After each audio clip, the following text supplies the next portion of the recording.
Hello guys! Nandito naman tayo guys. Tayo ay mag-marinate ng isda guys. Welcome my YouTube channel.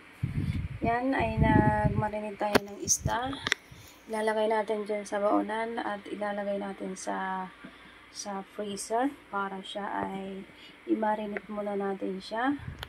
Tapos pag na-marinate na natin, magdamag, saka na natin pipretohin para masarap guys.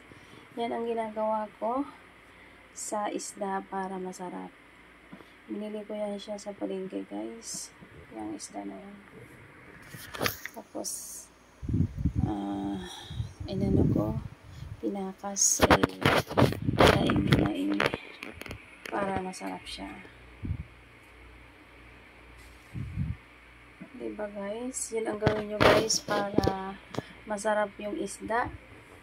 At kung kayo ay namumumay ng isda para mapaiba naman yung lasa, yan ang gagawin nyo. Ang nilagay ko lang dyan guys ay suka at saka bawang.